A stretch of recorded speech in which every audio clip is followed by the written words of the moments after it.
All right, let's do this. Hi, everybody. I'm Taylor. Welcome. Today is what? March 30th, 2022. And this is the Cranky Comic Book Review Show. And today I'm not just cranky because of comics. I just have a splitting headache. I feel like I've been slapped in the face by Will Smith. If you're watching this in the future, that's a relevant joke to this week. I promise. Will Smith was an actor, musician. He was French Prince of Bel-Air. He smacked Chris Rock. Chris Rock might have deserved it, but bygones. Anyways, Cranky Comic Book Reviews, worst to best, like always. We're going to get this over with so I can go drown my brain box in whiskey and acetaminophen or whatever, Tylenol or whatever. Many drugs. All right. It wasn't a horrible week for comics. There's some really good ones. Nothing truly shitty. But we're going to start with my least favorite, which is Cities of Magic #1. One of my favorite covers of the week. It's just, there's not much here. It's just kind of, and there's a weird sort of 2-page backup kind of story that's not really even a story. It's just kind of a magic trick, I guess, maybe. It's all right. The story itself is all right. Technology ends and magic gets discovered and we get reborn, and that's kind of about it. There's like a plot that's sort of going on and setting up some world building, but I just didn't give enough of a shit, and there just wasn't enough there for it to really do much for me. Again, cool cover. This scenery's not really in the book. Art side's not bad. Line work's not bad. It's Scout Comics. It's all right. It's just, I don't know. It's just really light on story, and it's just didn't bring a whole lot new to the table. So whatever. All right, speaking of not bringing a whole lot new to the table, we've got some Marvel books here, people. What they did bring is the shittiest goddamn paper I've ever seen. This is a printed a better paper than this, but man, Marvel, it is awful. It's like, here, we don't give a flying fuck about print or our consumers or whether or not they want actually quality books they're paying more for than other companies. So we're just going to give them hot, steaming garbage on it that's wrinkled and pretty much a disaster by the time you get it in your hands. So fuck you, Marvel. And anyways, Iron Fist #2. Yeah, it's the new Iron Fist. It's the continuing sort of, maybe not really even an origin of Iron Fist. It's just sort of continuing of last week's story of like collecting shards.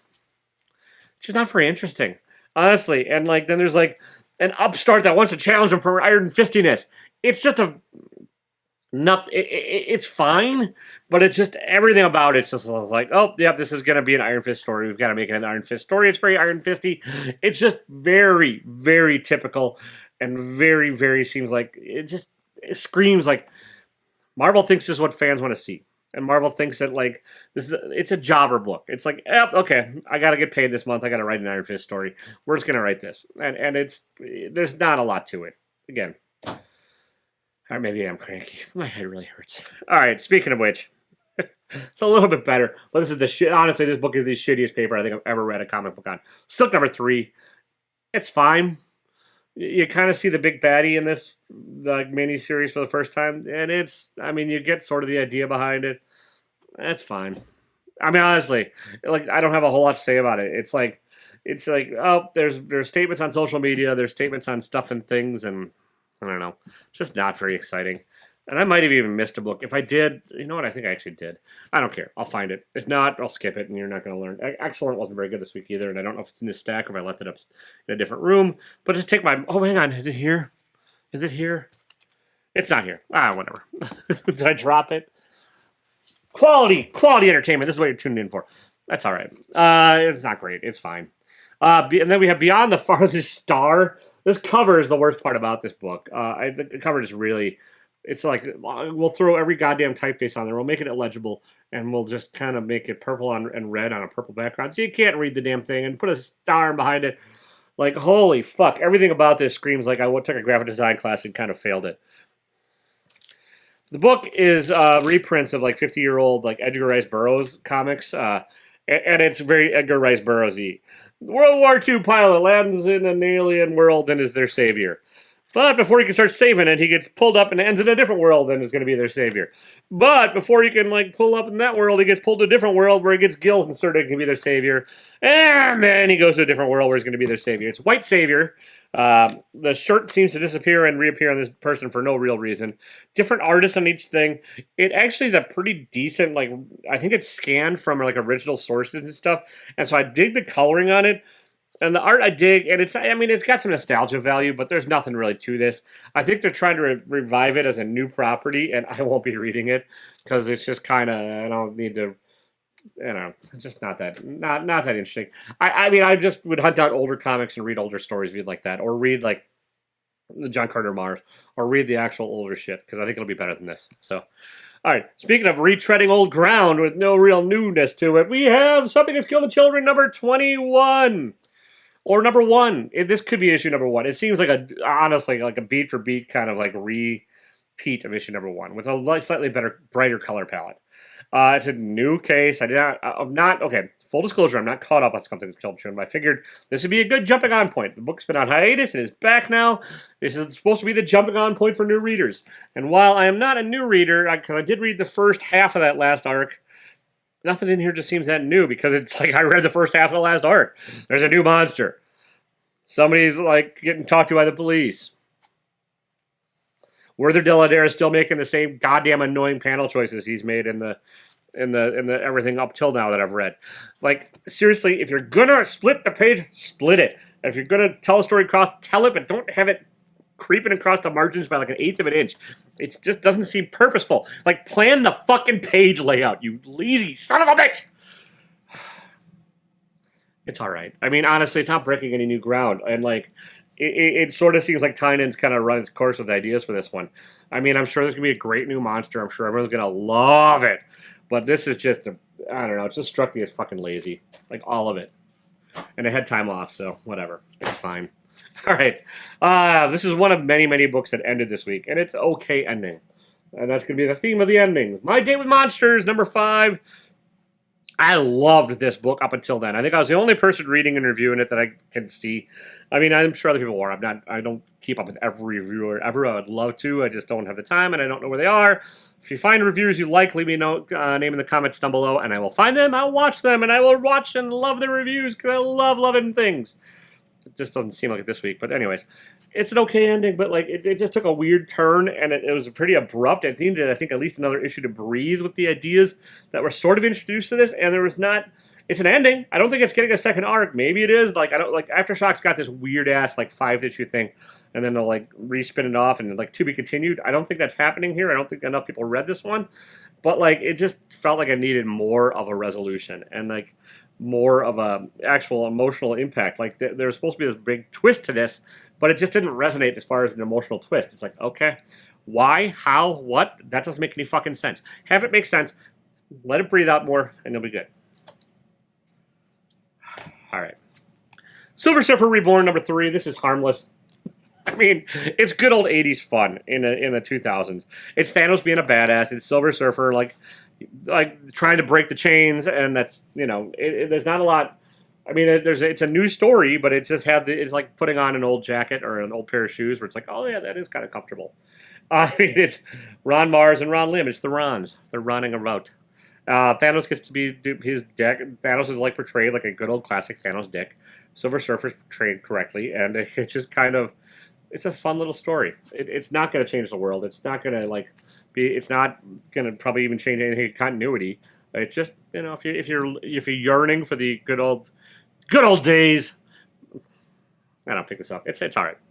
All right, another ending that seemed kind of abrupt and weird and like kind of like, oh, we got to wrap this one up.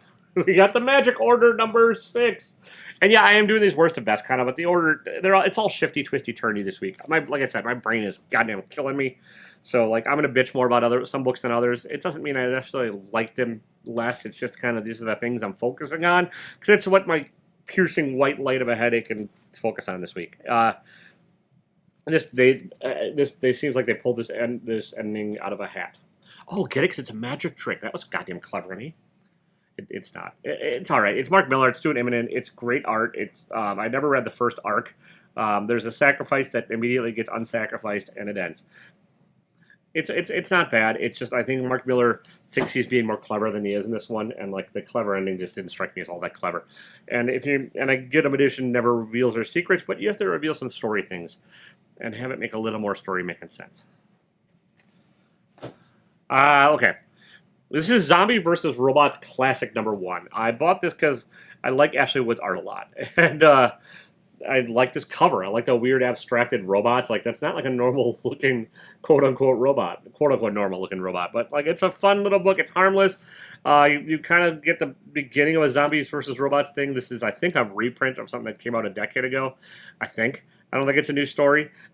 It kind of reminds me of Cowboy Ninja Viking with the art, Riley Rossmo's art, but I like this better. It's more clear storytelling. And it's just, there's not a whole lot to the story, but it's fun. If you like kind of sketchy ass, like almost Sienkiewicz-ish art, and you like just kind of a sort of lighthearted murder romp, you could do worse than this. Zombie vs. Robot Classic #1. Might be my cover of the week, honestly. And I know I have weird taste in covers, but you know what? Deal with people. Deal with it. Actually, it's not my cover of the week. I'll show you that one later. Ghost Rider #2. This is the Marvel's horror title that's kind of a wussy-ass horror title. It feels like they stole the idea straight out of the Hotel LL, the 2 L's. Like, honestly, like, the sheer amount of coincidences that it would take to have this story take place and, like, have Johnny Blaze end up where he ended up. It's just kind of ridiculous. I mean, they can explain it off by the spirit of vengeance as driving him. It's not bad. It's fine. It probably should be lower on the list, honestly. Yeah, actually, we'll just pretend it's lower on the list. It's okay. It's not the grand horror title I was hoping for. It's not that dark and gritty. I mean, it thinks it's dark and gritty, but it's not that dark and gritty. I mean, it's decent. I'm glad Ghost Rider's back. I dig the cover too, and the art inside's decent. The story itself is just, yeah, it's fine. All right, another ending to a thing. Technology is no more, and the world is ending. This wraps it up, and it wraps it up in breakneck Tom Taylor pace.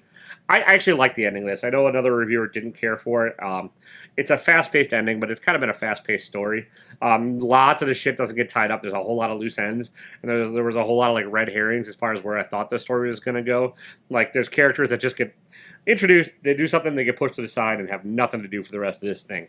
But I did like how it wrapped up. I like the kind of cleverness of it. It's another one a little bit, though, where Tom Taylor thinks he's being a little more clever than he is. And it could have been wrapped up years ago, like in the story, if like the heroes are just really willing to be ruthless. Which I guess you can't be ruthless if you're a hero, even if the world's ending. I get all that. It's decent. It's fun. It's not going to change anything. It's not in continuity. It's fine. Dark Ages #6. It's over.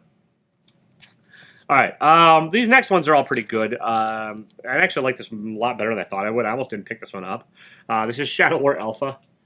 And this is Josh Williamson, who is hit or miss for me. I love his Robin. I kind of hated his Justice League Incarnate. And this, thankfully, is tying into Robin a lot more than the Justice League stuff. You got Ra's al Ghul, you get the Talia, you get Robin, you get a relationship with Batman, you get Deathstroke. You get the setup of like something that could have some ramifications, but it also feels like a fairly small story. It doesn't feel like it's going to change the world of DC. But it's a fun one. I'm sure they're going to stretch this shit out way too damn long. Like, it's DC, and I'm sure they are. I haven't looked at how many issues this is.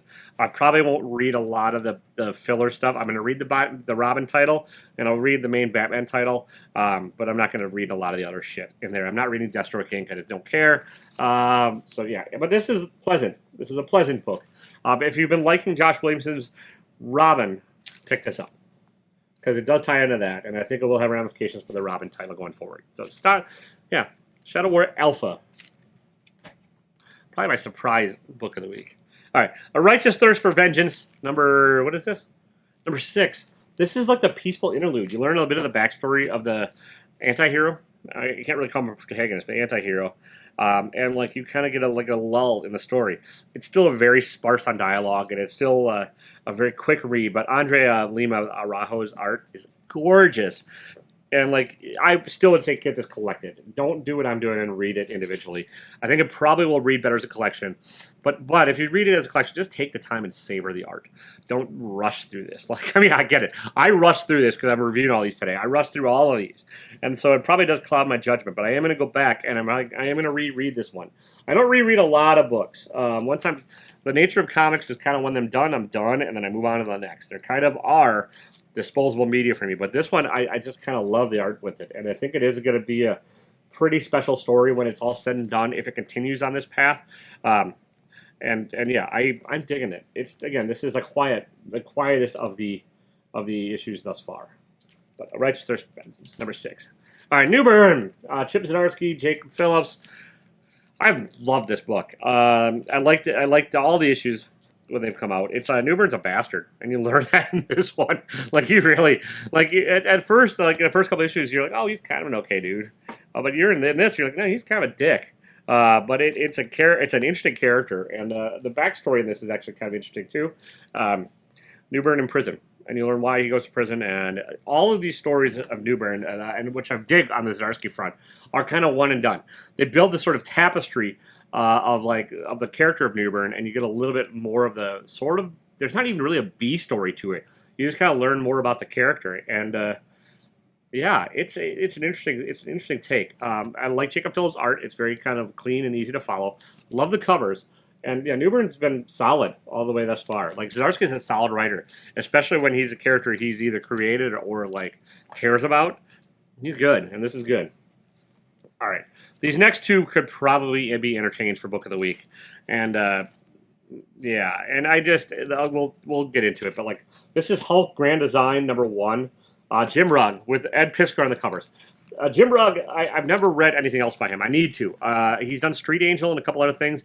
I watch Jim and Ed's Cartoonist Kayfabe channel. It's one of my favorite channels on YouTube. If you're not watching it and you like comics and you like the dissection of comics and like hearing creators talk about comics and art and stuff in a way that like the layperson just probably isn't going to, I highly recommend their channel. You don't have to watch it every day. They do have artists and books I just don't care about, but like when it's an issue, because they basically take an issue or a book or an artist and they'll just dissect it for a half hour to an hour, and it's awesome. And this is Jim Rugg doing all the heavy lifting on this. The Grand Design stuff, Ed Piskor did the first one, and it was X-Men Grand Design, and like it basically is a retelling of the entire history of the X-Men up until like a certain issue, and I think this is like the first 400 some issues of the Hulk and split into 2 books. There's a guy on the show whose name I can't remember. He did the Fantastic Four Grand Design. Haven't read that one. X-Men Grand Design is great, and this is really great. It's different style than X-Men, and Jim's a different artist. He's a lot more clean and a lot less line oriented. But this is also proof that Marvel can print on good paper if they want. This is an uncoated stock. It feels like newsprint. It looks like thick newsprint. The cover's thicker. I mean, I get this is a $6 book, but like, this is well printed, Marvel. Yeah, you can do it. Just do this for all the rest of your goddamn books. And there's a cartooniness to this, and a kind of like playfulness to the story. And it's a good, I think, distillation of the history of the Hulk. And like, it's not going through every issue because like a lot of the Hulk, and especially the 200s, was like Monster of the Week. Hulk gets mad, fights this monster. Hulk gets mad, fights this monster. Hulk gets mad, fights this monster. And there is some of the you see some of the repetition of the storytelling in here, and Rugg does a good job of like making it interesting. But a lot of it is like, Banner thinks things are gonna go well. Betsy Ross. Oh, nope. Rinse and repeat on a variation of that for a couple hundred issues. But yeah, you get interesting page layouts. You get an homage to like kind of old art and old style like stuff there, and like, you know, it's fun layouts, easy to follow. You're never confused. Simple storytelling, great lettering, and you get a couple of his drawings that he's done. This is like a ballpoint that he did, and he does a lot of these ballpoint on like just the notebook paper that are gorgeous. And then you get like other pages that are just homages to like other ads and stuff, and like, you know, you have the older covers like kind of thrown in there, and it's a love letter to the Hulk. It is great. It could probably be the book of the week. I'd say pick this one up. This was my favorite variant cover, and it is my favorite cover of the week. This is Ed Piskor's take on, you know, obviously the McFarlane cover, but I actually think I like Ed's better. Shoot me. I mean, I like McFarlane, but he's not the be all and end all for me, and so Yeah, and I actually like the old Wolverine costume better than the new ones. So shoot me on that one too. I don't know. I don't really care. It's my opinion, people. You can form your own opinions. Have these little nuggets that grow in your head. It's like my headache is doing. It'll either blossom or it'll kill you. All right, Swamp Thing number what is this? 11. This is my book of the week. It's been on hiatus. It's back, and this is season 2 begins here. Ron V. And Sean Perkins. It's Swamp Thingy horror. It's classic. Swamp Thing's not even in this book really. This issue, you get Abigail Holland, and then you get other people looking for the new Swamp Thing, and it's like dark. It's creepy. You get the new antagonist that's going to be antagonizing, as antagonists are wont to do. It's awesome. I've loved the Swamp Thing from the get-go. It is my book of the week. Also, it's a gorgeous cover. I almost got the beat cover. The beat cover on this is gorgeous too, and it's on a thicker stock, and it's a cardstock variant. But yeah, you can't do wrong with Swamp Thing. And if you want to hunt the back issues, they're probably pretty cheap, and they're only 10 issues thus far. So like, go hunt it down, or read it on DC Unlimited online or something. But Swamp Thing is awesome. My favorite book of the week, and that's it. That's gonna wrap it up for me. I am gonna go take some drugs and lie down. But yeah, here we go. So. Interesting stack. I missed out on the Batman Beyond White Knight. My shop didn't have any extras, and there might be one or two others I'm missing, but I don't know. Normally, I don't give a shit. Today, I just don't care. So, all right, that'll do it for me, everybody. Thank you so much. I appreciate it. Thanks for watching. Hit the subscribe. Hit the notification bell. It really helps. I'm getting close to 900 followers. Well, I'm 40 away, but like when I get to 1,000, I'm gonna give away slabs and a copy of my book and probably some art and other fun things. So I'm getting there. Slowly. If you like to support the channel, you can buy some shit from my website, like this It's Fine t-shirt from TaylorWinter.com, link down below. And as always, don't be a dick even if your brain is about to fucking explode. I'll see you later.